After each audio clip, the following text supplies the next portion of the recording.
Good evening and welcome to tonight's driver's ed class. We have made it to the finish line.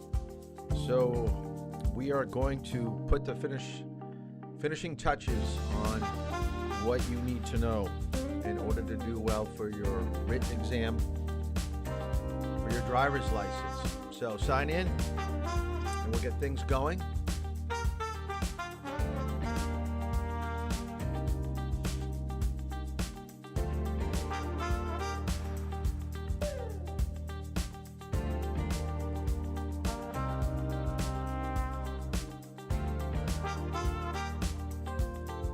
We're going to wait for everybody to get on before I start to discuss some important information.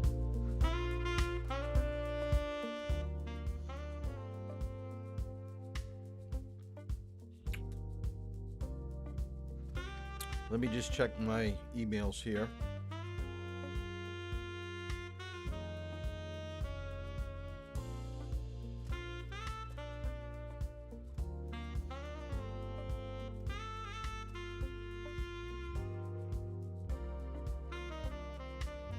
Hunter, have you finished taking the test? Because I don't have it.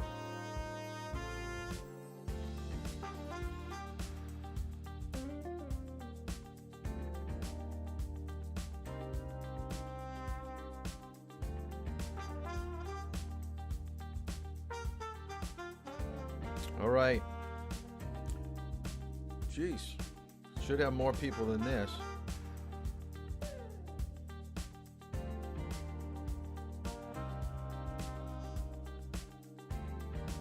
Still waiting for a few more people.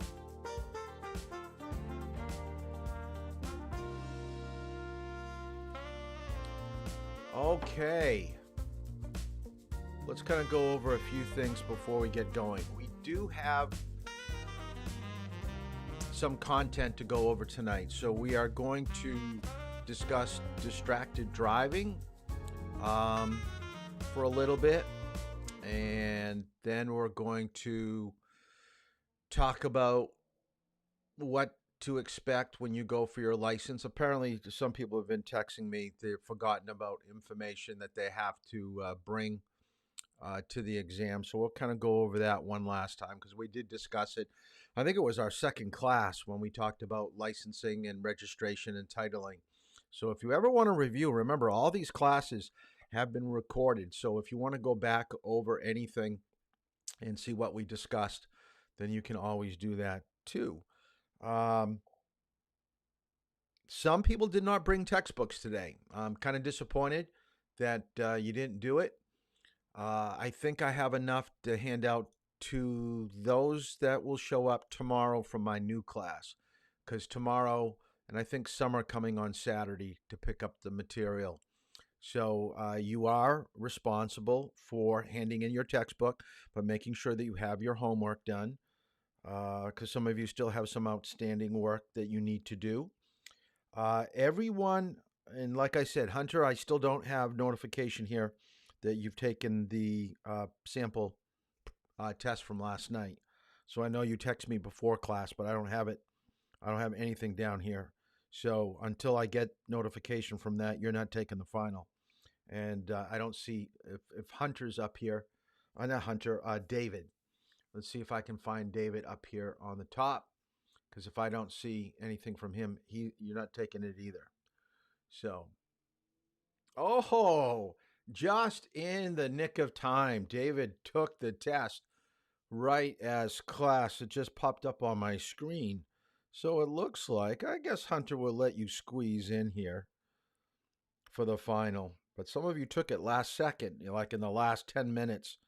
I got notification here. So, all right, we'll make a go of it. Driving times are now up to you. After tonight's class, I do not contact you. All right, unless you've got a free study.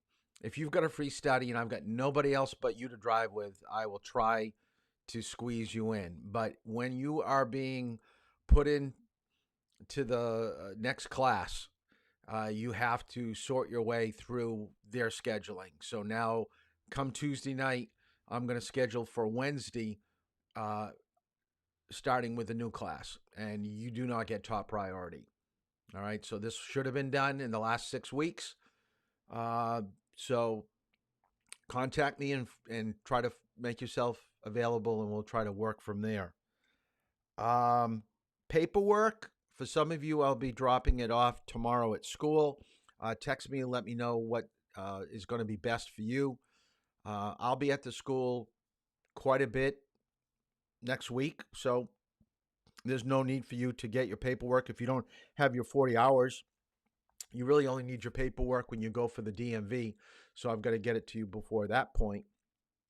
I've got to make sure that everything is correct on it before I give it to you, because if I leave it with the office, or um, I guess just leave it with the office, they don't have any way to correct it. They can't modify it. It's going to be a whole brand new form. So I kind of like being with you when I kind of go over the paperwork, but some of you have scheduled tests that I've get you the paperwork right off. Let's see what else I've got here. Driving schedule we talked about. Book drop off we talked about. Paperwork. I guess we'll talk about that for the state.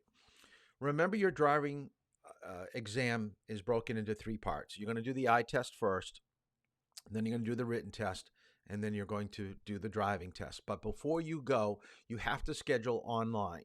All right. Now, I'm not quite sure whether they take credit cards online. I'm not sure whether you pay for it when you schedule it or whether you pay when you go. All I know is when you get there, 3 exams: eye, written, road, in that order, and you have to pass each one in order to move to the next one.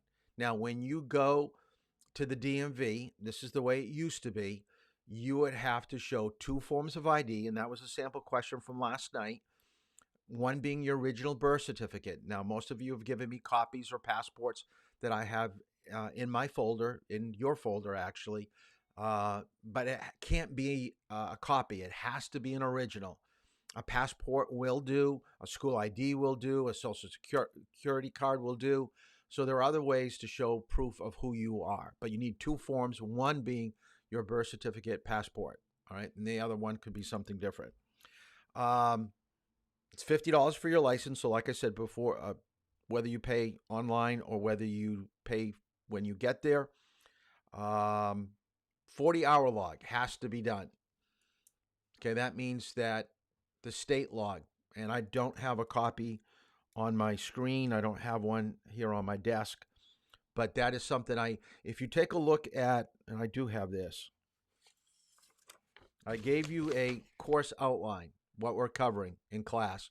Right at the top, there's the link for the 40 hours. So if you haven't done it, go to the link, click on it, make a copy of it, and transfer all your driving hours that you've done with your parents. So it's got to total up to 40 hours. 10 have to be at night, at least, and then the rest could be during the day. If you want to do 20 at night, 20 during the day, that's fine. But at least 10 has to be at night. Bring a car that you're familiar with. Don't take something that you haven't driven that much, because it may be hard to park in tight spots or to do certain maneuvers on your driving test. So I always say bring a car that you're familiar with. The 40, I'll tell you, the test you take tonight is harder than the state test. And the testing. Let's talk about what you did last night. Yes, I know it is glitchy. Some of the answers that you had, whether there was a space between you or a comma or a period, it kind of threw things off. I know that. I was able to go through and look at what most people did. I wasn't really worried about your score. I was just worried that I wanted you to sit down, take a look at questions, things that we've covered, and try to answer them. Okay, so it would come to your mind, this is something I may need to know for tomorrow. So tonight, hopefully, some of these questions that you did last night are going to look somewhat familiar. And if you got it wrong, especially if you got it right, but it marked it wrong and made you really think about it, so hopefully in the long run, it's going to help you. But tonight, it's not going to be glitchy, all right? There may be some questions that people may read into, but I believe the answers will come out the correct way and correct it the correct way. So at the end of the test, you could take a look at the ones that you got wrong. Multiple choice tonight. It is not fill in the blank. I wanted to fill in the blank so you would have to take some time, think about the questions, and really work at it. I think multiple choice questions are way too easy. But to make grading easy, to make things go along, I kept it pretty close to what the state does. So they do multiple choice. I'll do multiple choice for the final tonight. So that is a rundown. If you ever have any questions, whether later tonight, next week, a month from now, if it has anything to do with testing, if it has to do with a particular driving situation, feel free to always contact me. I'll try to get back to you as soon as I can, but I want you to feel like you can always count on me to help you out, to be in your corner, for you to get that driver's license. So if you forget reference points, how to parallel park, or what to do for merging onto the highway, send me a text and I'll get back to you and discuss the problems that you have and hopefully help you out. So when you go down for the state exam, you won't have any issues. So my main goal, the whole course, whether it be here online or whether it be behind the wheel of the car, is I want to make you a safe driver. Okay, I think the end result will be a licensed driver. I think all of you have the potential to be a licensed driver. Some of you are further along and closer to getting there than others, but I really think that everybody in this class will get a license at some point. My main goal is to give you as much information to help you learn certain driving skills to be a good driver. So hopefully we accomplish that. So thank you for signing up for the class and spending time. I know it's kind of tough, kind of late, it's kind of long. I get it, I know it. But for the most part, I think it's been a decent class. I appreciate that. And I think I got most of you pretty much close to being done. So by next Tuesday, if people are motivated, okay, I don't think there's going to be maybe more than 3 of you, 4 of you at most, that probably wouldn't be done if you really wanted to be done. So with that being said, let's talk about distracted driving. So let's get right into our last topic. I saved this for the end because I think before we part ways online, I really want you to think about the responsibility of being a licensed driver.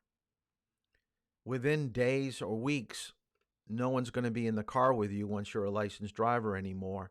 So the responsibility of doing the right thing is going to be fully and totally on your shoulders. And I hope you have enough sense to realize what damage a vehicle can do. And I think you need to give driving your full attention and really continue to try to work at being the best that you possibly can. It's too easy to feel like, oh, I'm a good driver now. I can go a little fast. I can take this turn with one hand and do different things that probably aren't going to put you in the best situation in driving, and it's going to catch up with you.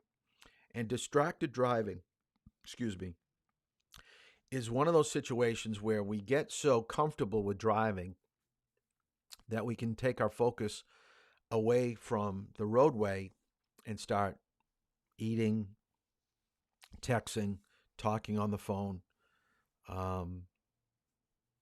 grooming. That's another thing that we're going to talk about a little bit. So there are many forms of distraction, and we'll kind of talk about what's near the top of the list. But really, distracted driving is the thought of, or any activity that takes your attention away from driving. So it's really multitasking, and a lot of people think that's the only way that they're going to survive. I've got to talk to my friend. I've got to text my mom. I've got to eat this burger because I don't have lunch later today. So this is the only time, this 20-minute ride, I've got to eat my food. Probably not the best thing to do. Probably not the best. This little video clip was given to me by Q. So you can blame him if you don't like it. It is a little bit gruesome. So if you don't like crashes, and this is not real life. So this is like a movie. It's a commercial, actually. So there are actors. It does show a little bit of blood. So if you want to kind of look away for the next like 3 minutes, 4 minutes, you can do that. But I don't think it's that bad. But I had one student tell me that it totally grossed her out.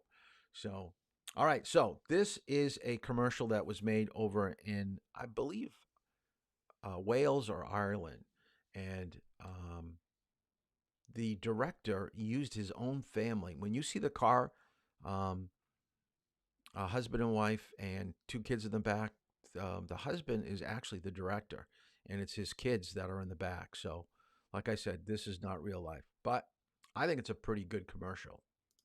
Hi, Dave. My mate Jules fancies you. Huh? It's not even funny now. Let me just get his number.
Bring an ambulance!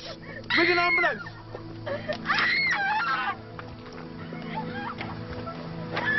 Stay still! I can't open the door. I've rung an ambulance.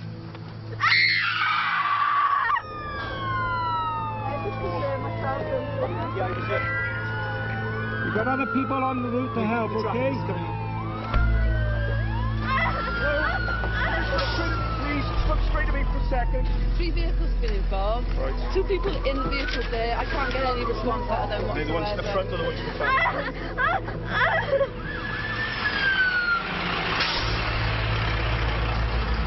Mommy, Daddy, wake up! Mommy, Daddy, wake up! Front, I just can't get any response whatsoever. I want Mommy and Daddy to wake up.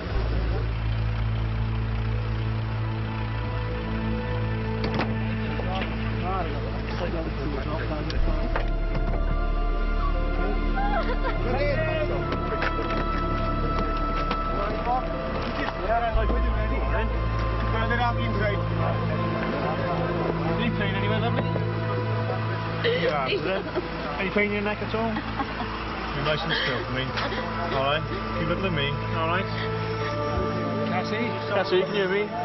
What's your friend's name in the back? What's it? Jules, is it? Nice and still there for me.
A pretty powerful commercial, and I just want to kind of break down a few things that I took away from this video when I first saw it.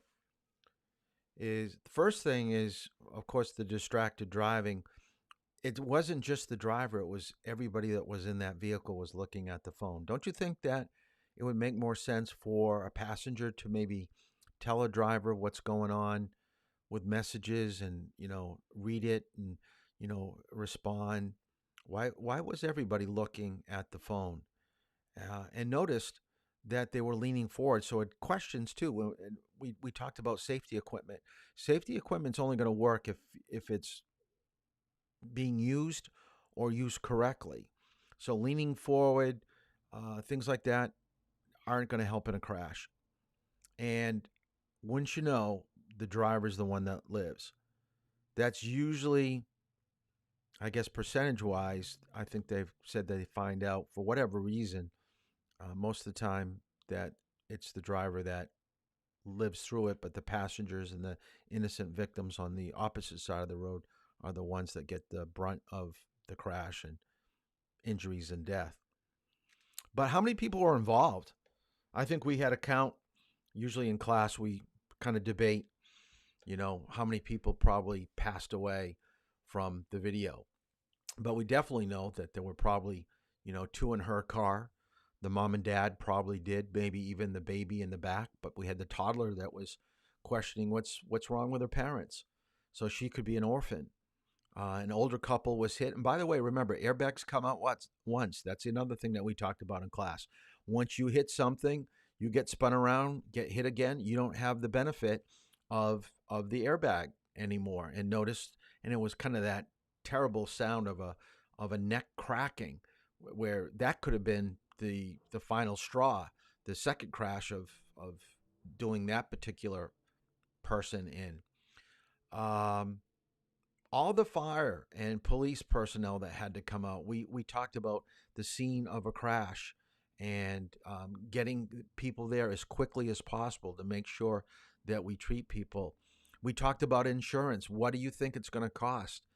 Okay, the driver, if she does survive, to pay for funeral costs and to rehab and pain and suffering of that young girl.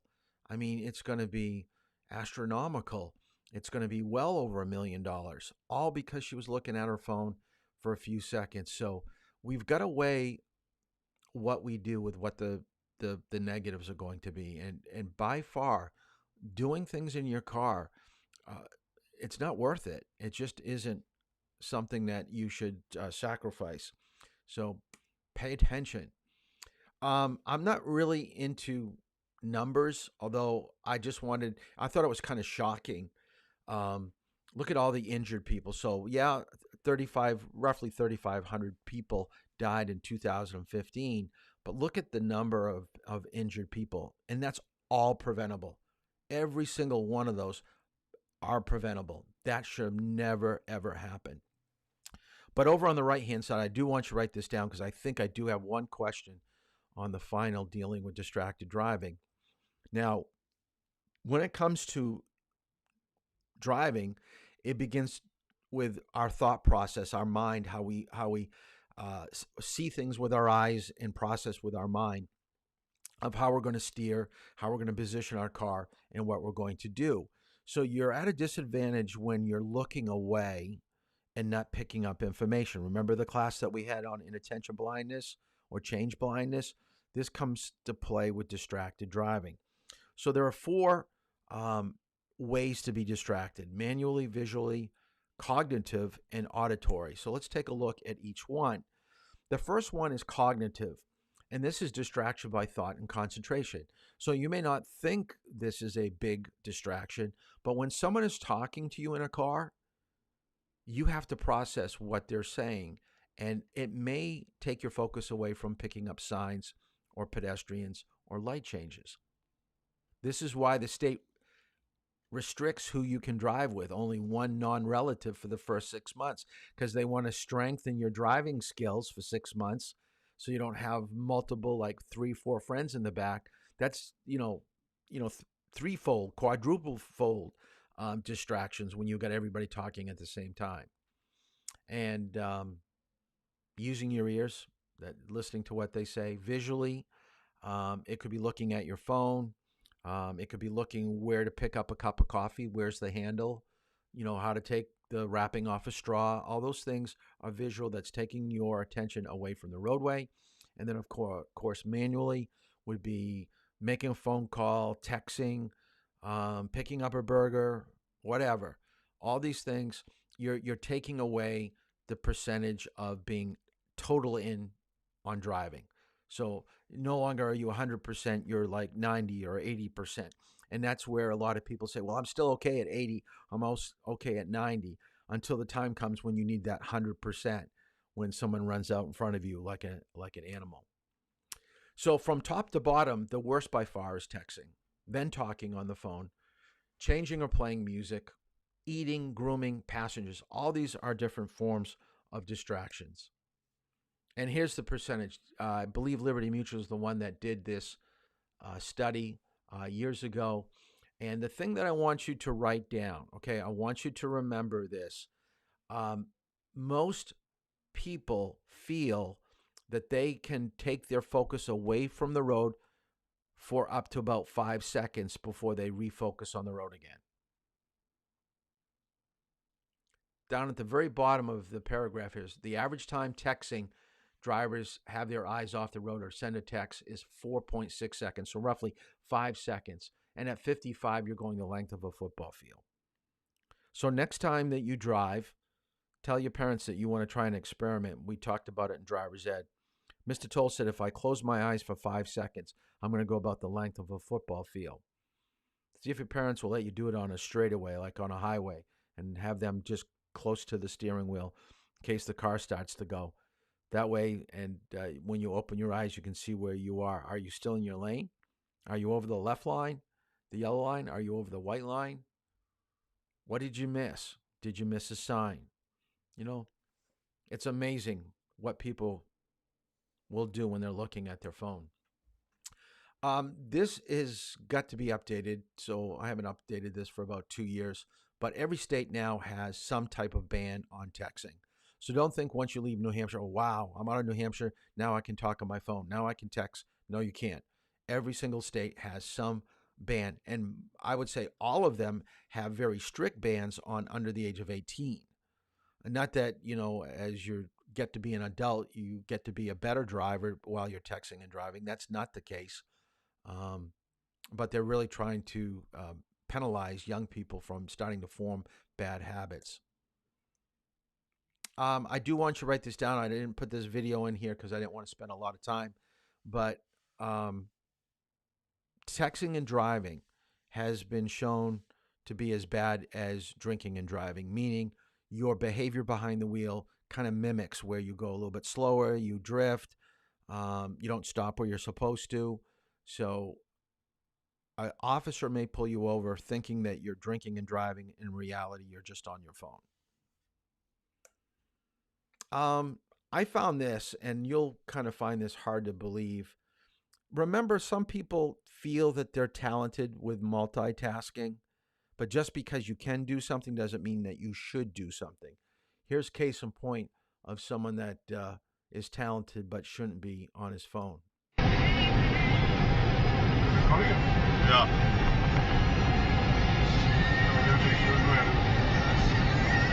Unbelievable, man. I'm looking at the guy, what the fuck? Look at him, man. He's on his phone. He's texting. That's when we go on his side. Dude. He's just chilling. He's a motorbike. Hey, what did you say? That's crazy, dude. So he's definitely very talented, maybe he belongs to a circus or something and he walks the tightrope or something. So he definitely has a balance perfection thing down with his bike. But if someone had to brake really quick, his hands or feet are not in a position to help him to miss a car, a pothole, anything bad happening on the road. So I didn't think that was the wisest thing to be doing down the road. So here are the facts. It is the #1 killer for teens. I do want you to know that. It used to be drugs and alcohol, then suicide, and then, cancer or some type of medical condition. But everybody's got a phone. Once you're 16, almost everybody drives. So being distracted, you can see that it's probably done on a daily basis, where people don't drink every day. At least I don't think they do in high school. And here's the 5 seconds that I wanted you to write down. The average time a driver takes his eyes off the road when texting has been found to be close to 5 seconds. And that is enough time to drive the length of a football field. Unfortunately, we find 34% of the teens who drive while distracted say they're used to multitasking. Okay. Here's kind of a breakdown from AAA, some of the problems with being distracted, interacting with passengers, use of a cell phone, looking at something in the car other than a phone, looking at something outside of the vehicle, which is still a distraction, going to be focused on things that are road related, singing, dancing to music, moving around, not having good driving posture, grooming, reaching for an object. All these are common forms, and when totaled up, are main causes for crashes. Nah, I'm not going to go through those statistics. I do want to look at this one because I find it to be very telling. Why in 2015 and 2016, why is there such a spike in distracted driving deaths? And if you're like me, the first thing that came to mind to me was the cell phone. We no longer just had the capabilities of taking a phone call or sending a text message, but now we've got smartphones. We can play games. We can search the internet. We can watch movies. So we've got 2 years where everybody loaded up or started to trade in their phone, their flip phone, for an iPhone. So then the lawmakers, which is usually always the case, they look at these numbers and they think, oh, we've got to do something. We've got to change their behavior. So what are we going to do? We're going to pass laws to penalize people who are texting and driving or on their phone. So look what happened in 2017. Okay, big reduction, almost cut in half from 2015. But then maybe law enforcement got a little bit lax. Maybe people started to say, well, I'm getting away with it now. I'm just going to do it more frequently. And we're starting to creep back up again. So I've got to try to find the last couple of years, 19 and 2020, to see what the going rate is, whether we're still spiking upward or are we seeing a downward trend. But look at 2014. Isn't that incredible? So we're never, it almost seems like we're never going to get back to those types of low numbers. So this is what happens when you're distracted. Usually you leave the road, going to rear end people. I know most of you that I drive with, I'll point out people that I see on the road that are texting and driving, so we see it a lot. So it's very easy for people to get rear-ended because they're on their phone as they pull up to a stop sign or a traffic light. Hitting something at an angle because they're drifting, or total loss of control of the car is somewhat common. If I had you in class, this is what I usually do, is we go around the room, everybody takes out their phone, and I'm not going to have you post on YouTube channel or on your phone right now, because I think we're a little bit pressed for time, because I want to give you some time for the final. But we'd go around the room and read what was on our phone. What did we send out, or what did we receive? And most of the time we would have to admit it wasn't something I really needed to know. I could have waited a half hour, an hour before I really sent out this message. And I really don't need to get this information. There's nothing useful to me right now. I mean, it's kind of a funny thing that someone texts me and I read it, but it's not something that I really needed to know. So that's the thing, is that we feel we have to stay connected to our phone, but in reality, what we're reading or what we're doing is really not that important. And by the way, a crash like that, bad guardrail, right? We learned about guardrails not being, being very safe, so they're replacing them. But this is one of the older ones, and I would think this would be a fatality. There's no way that someone's going to probably live through that with the rail going right straight through the middle. It'd probably be a miracle if they did make it. Just to show you, this is real life. This is just like the commercial where we got actors and we just kind of role played what a distracted driver would look like and what would happen. This is real life, this news article. And I think it's pretty sad. A girl survived a texting and driving collision. Thank goodness she lived. Okay. And you would think because she lived through such a horrific incident, she learned her lesson. She would never text and drive again. Well, this story was spreading through the internet like wildfire a couple years ago. Because guess what? On the anniversary, a year to the date of her crash while being distracted, she was being distracted again. This time she wasn't lucky. This time she lost her life. Can you imagine the pain her parents must be suffering? They had to live through it once, probably, getting her through rehab and medical bills, to have her only do the same type of behavior a year to the day. You guys just don't get it. Some of you just don't learn. It's just like drinking and driving. People that have 3, 4, 5 DWIs. What does it take to change behavior? Maybe you shouldn't be behind the wheel of the car. Don't be so selfish that you put other people at risk. And I don't know if there were other people involved in this crash, but I just thought it was really sad to find out that she didn't learn from her mistakes. So what can we do? So I don't want to be all doom and gloom. I think cell phones are great. I think we need them. It's a way I get in touch with you and you contact with me. So we know that they're necessary, but we have to be smart of what we do with it. So first thing is think about driving first, communicating with people second. So text with them before you start the car, and turn off your phone and don't turn it back on until you get to your destination and you need to answer a phone call or make a text message once you stop driving. If you do leave it on, put it someplace that you can't reach it, touch it, use it. If it comes to listening to music, just know what you want to listen to, set it on the station or put it on the playlist that you want and leave it alone. Don't be, channel surfing. Organize your time better. This is a big one. A lot of people think, I got to let people know I'm running late.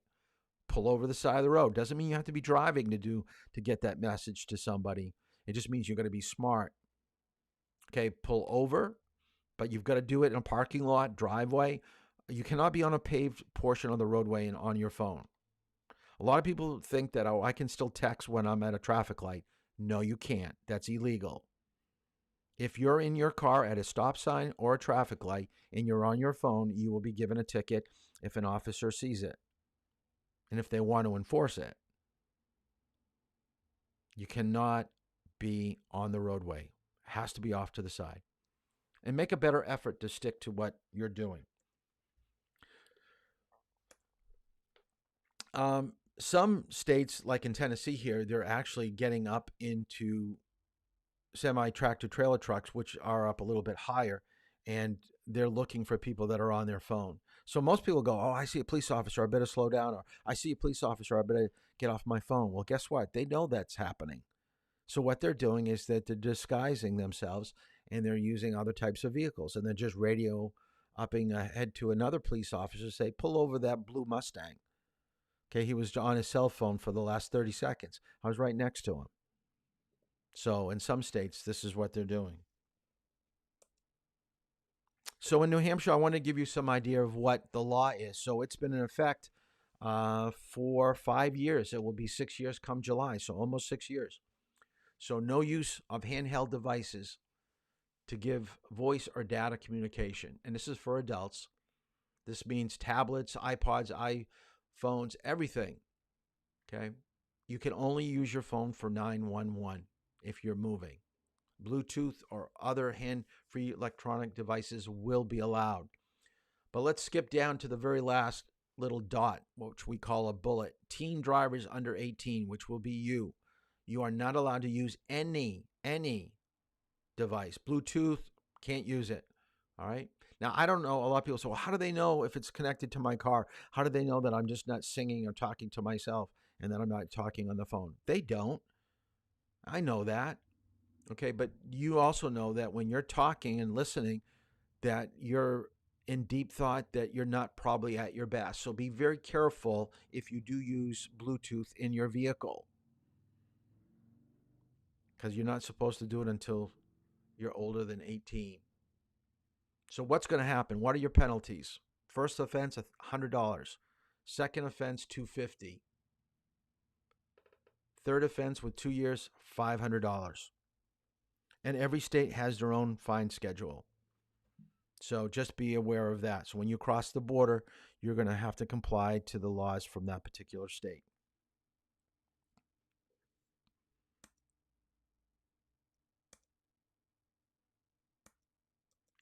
I think that's it. Okay, I'm going to get out of here for a second. So that's just kind of a brief overview. There was another 1 or 2 videos that sometimes I show, but I'm not going to do that for. I want you to spend some time on the test.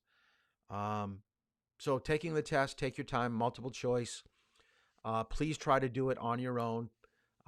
So it's kind of like an honor system, because you're only cheating yourself if you get help from other people or from your books. And I can't prevent that from happening. But I think the worst thing for you is to think that you know the material and then you really don't. And then you go to the state and you fail. And then they're going to make you wait and retake. I'm looking for around a 75% passing on the final tonight. So I think most people should do really well. If you don't do too well, a little bit below that, we'll have to see what we do for a makeup. But if you really bomb it, we're going to have a talk. All right. So I will get the test scores just like I did from last night. I was able to take a look through what people got for a score and what they had for answers right and wrong. And like I said, I know that some of you had questions that were right, that were marked wrong. Tonight will not be such a way. But if for whatever reason, if it does get kind of glitchy, then I'll take a look at it and I'll review it and I'll have the final say in what your score is. So that is it for tonight. I do want you to go to Facebook because all of you did the practice test last night, but I do have to give you the password, right? No one knows what the password is. All right, so tonight's password for the final. Popcorn. Okay. Part of celebrating. Okay, I just thought of something festive. I was going to put party hats or something like that. I said, no, popcorn's probably a little bit simpler. So that is going to be your password for the final. So go to the Facebook page, click on the link like you did last night so you're familiar with it. There is no ID. This is the password that you need, and you should be all set. Be in touch with me for getting your paperwork, scheduling time. That is it. Once again, I want to thank you for participating in class. If you still have some outstanding, the observation sheets have to be on file before I give you your paperwork. So if I don't have your observation form, you don't get your certificate. So I have the textbook and the observation form, and get the homework in. Some, if there's 1 or 2 things missing, I'm not going to, break you on it, but I want to see the homework so I can put it in my file. All right, that's it for tonight. Have a good evening, relax evening, take the test and relax. All right,